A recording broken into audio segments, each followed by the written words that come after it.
My name is Caleb Halsebus, and if you want to see our capabilities of our farm shop and kind of our manufacturing shop where we do a little bit of welding and stuff like that, here you can come along and see the tour. So our shop is, I believe it's 55 foot by 75 foot, and then there's a 125 foot cold storage on it. So first off here we got our welding station and kind of our plasma cutting and that type of stuff, and I'll show you some of the different things about a fixture table. First thing we have along this row here is a roller cart. I just kind of keep some fixtures and stuff like that. That is for the fixture table, and maybe some tape measure and stuff like that. Nothing too much. I'd like to be a little bit better organized there, so maybe one day I'll come up with something a little bit better.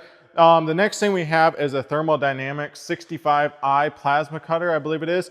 And these are great plasma cutters. If you're looking for a plasma cutter, Thermodynamics makes a great one. And I've never had a problem with it. I've hardly ever had to replace consumables on this thing. This thing uses consumables a lot less than any other plasma cutter I've ever actually used.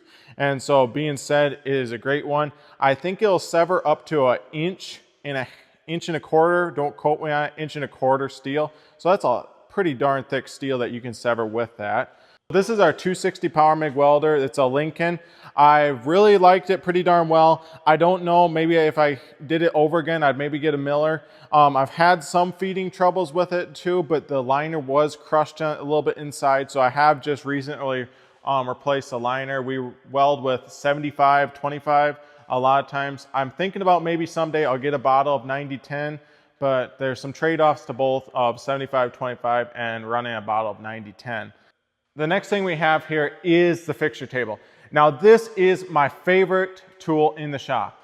It is by far, if you have a fixture table, you can make it as a welder. All you have to do is know how to lay a bead a little bit and you can be golden with a fixture table.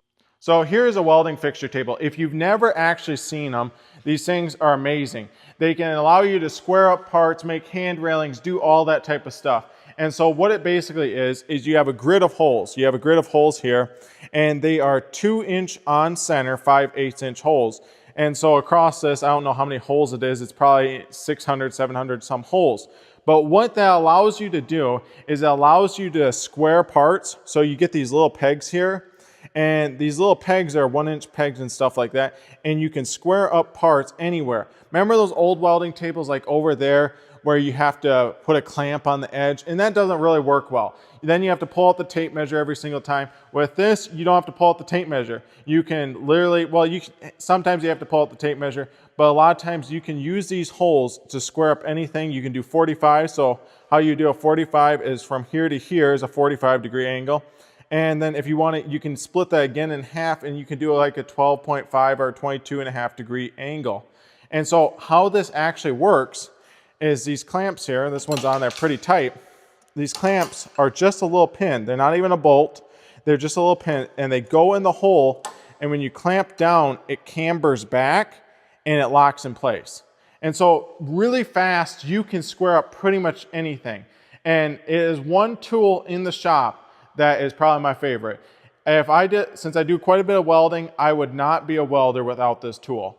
It is literally, it's a tool that makes welders. It's fast, it's simple, and it's accurate. And so like this table is just a mild steel top and it's laser cut, which is accurate enough for me.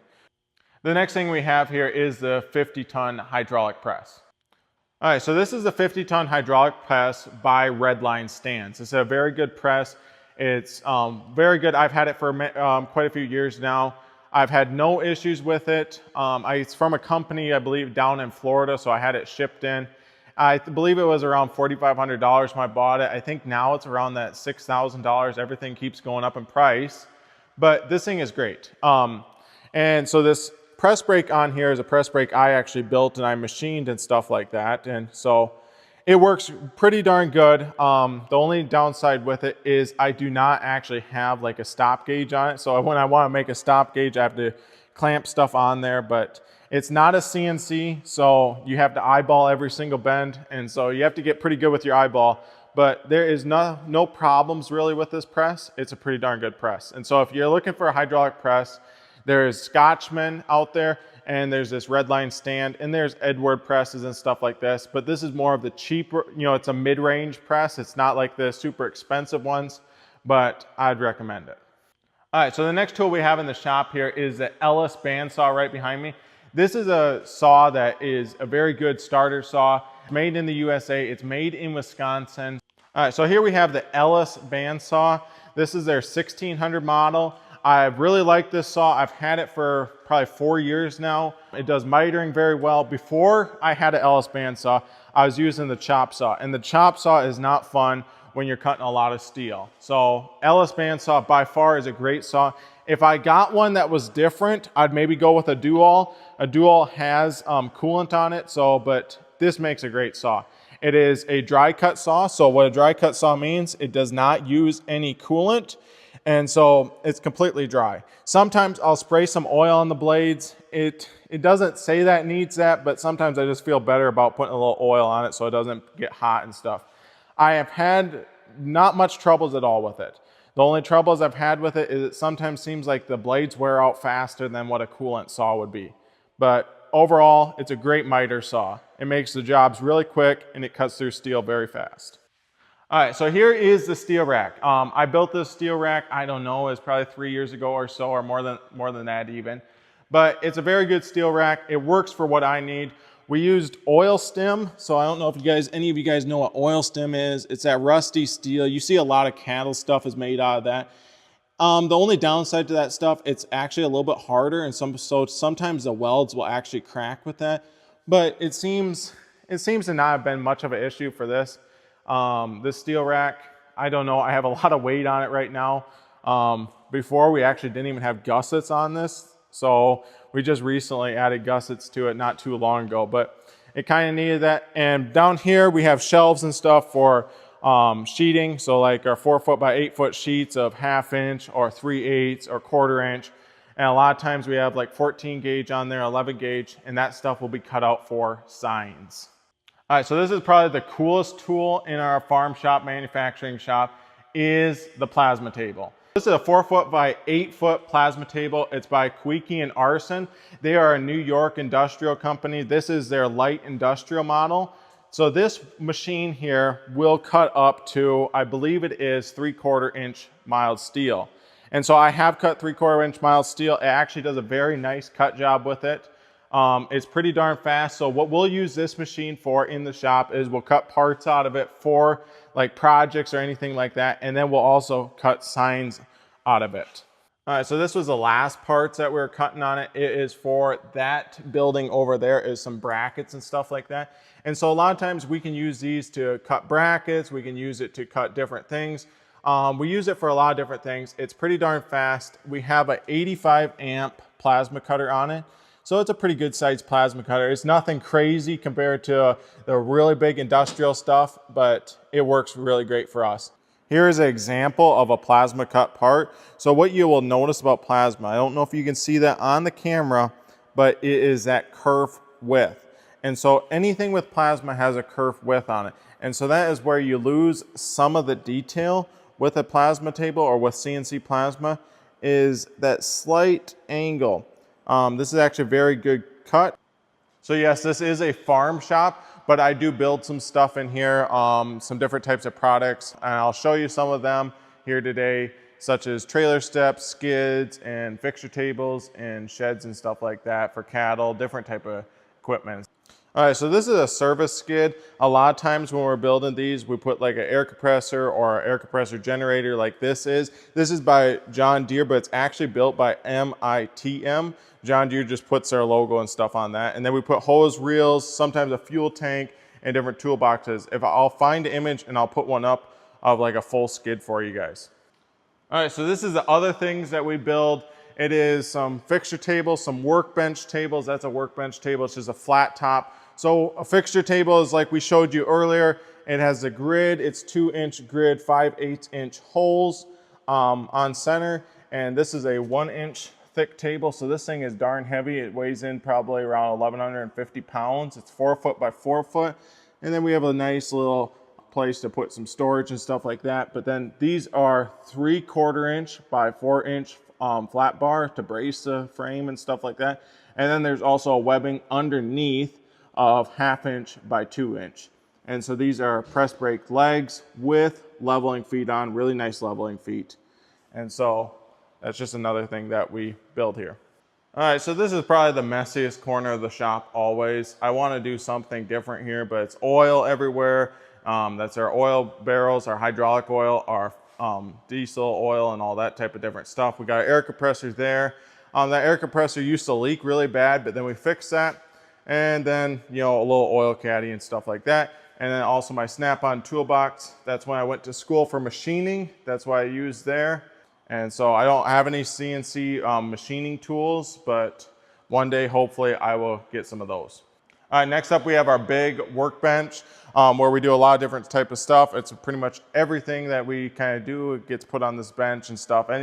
It's a lot of times it's full of tools, like completely full of tools. It actually is pretty clean right now because I cleaned it up. All right, so this is our general purpose workbench. Maybe one of these days I'll get around. I want to repaint this. It's looking a little rough. There's a lot of some scratches and stuff like that. I want to show you this. This is a tool that I think every single shop owner should get. Instead of having those little drill index boxes, just get yourself a full drill index with all the bits in it, and it is a time saver. It is one of the best things that I bought in the shop. It's got 16th inch all the way up to 1/2 inch, every 64th sizes. So I would recommend this any day over buying just a bunch of drill bits. It wasn't actually that much more. All right, we got just a bench grinder, pretty simple there. We'll keep on walking. We got a vise stand that we built some years ago. It actually works really good, just using an old tire rim and stuff like that. Small drill press. The drill press is way too underpowered for a lot of the things I do, and I think that's a Kurt vise on there. All right, behind me now we have where all of our power tools go and all that type of different stuff. We are big Milwaukee fans. I pretty much have all Milwaukee. It's kind of just seems that way. Once you get in a battery platform, it seems like what you end up running is that battery platform because it's too expensive to buy more batteries. All right, so we're running all sorts of different Milwaukee tools, from Milwaukee vacuums, drills, grinders, oscillating tools. We even got a Milwaukee bandsaw. That bandsaw is extremely useful if you're doing a concrete project and you're cutting up a bunch of rebar and stuff like that. I also built this little drill caddy and stuff like that for this, but I would highly recommend getting one of these. This thing saves time from switching out batteries on the battery charger. It is a time saver, and anytime you go, you always have 6 charged batteries ready to go. And I was using a battery this morning, and it's charging, and once that one gets charged, it automatically goes to the next one. And so it is a perfect tool. We have some M12 tools. I just picked up this M12 drill. Haven't used it much, so I don't know how much my thoughts are on it. We also have die grinders and routers and different types of stuff. I'd like to get more organized on this spot. All right, we're gonna make our way upstairs, up to the loft, and I'll show you guys some stuff up there. That's actually where we have some gym equipment and stuff, because I do like to work out a little bit. All right, there is a lot of stuff up here. It's a little dusty, it's a little messy, it needs to be cleaned up. But a lot of the tools that are up here are tools that we store when we are not using them. They're the tools that aren't used nearly as often as the stuff downstairs. If anybody knows of a way to get a nice bolt set, we need that, because right now a lot of our fasteners are just disorganized, and I'd like to fix that. We got some blue bins, need to be cleaned up a little bit, and it'd be nice to put some nice fasteners in them, because it seems like I'm always running to town to get different fasteners. So if you guys like working out, we do work out a lot, quite a bit, I should say. From bench press, leg lifts, lifting some dumbbells and stuff like that. It's not extreme farm gym like some of the people out there that they have, but we make do with what we got. All right, so this is our Rogue power rack, or I believe it might be a half rack. 300-pound weight set on here, adjustable bench. This thing I would highly recommend. If you're looking for a power rack, Rogue makes a great one. This thing is well built, it's sturdy. The bolts that they use to put this thing together are massive bolts. It's really strong. I have no complaints about this power rack. It is very good quality. All right, behind me is the horse shed. That is a project we are currently working on. Right now I'm waiting for some materials and stuff like that. It's made out of 3-inch by 3-inch square tubing, tongue and groove boards all the way around, 2x4s on it. We'll steel over everything. It'll be a nice little building. And so if you actually want it, it is for sale. All right, now we're in the bathroom. There's not much to show you in the bathroom, but I'll show you quick. All right, this is what we got. Sink, toilet, water heater. Nothing too much. We painted in here, I believe it was last year. I'd like to put new flooring in here. That'd be nice. All right, I'll show you the farm shop office next. All right, so this is our farm shop office. We don't use it a whole lot for farm stuff actually, but we repainted in here. It was this spring. So we do some meetings and stuff like that in here. We just replaced the carpet this year. I do a podcast and videos in here as well. So this is a great place for it, because why we put carpet in the farm shop office was because this very reason that I do videos in here on my other channel. All right, so that is our farm shop. I didn't go into insane detail on every single thing. If there's something in the video that you want to see more detail on, I'll definitely make another video on it. I want to see how this video does. There's a lot of different things that we do in this shop. It's a multi-purpose shop. We do farm work in it. We do manufacturing work in it. I build handrails. I build a lot of different little products and stuff like that. And if you're interested in any of those, there's some more that I actually build too that I did not mention. So if you want to know more, ask me about it.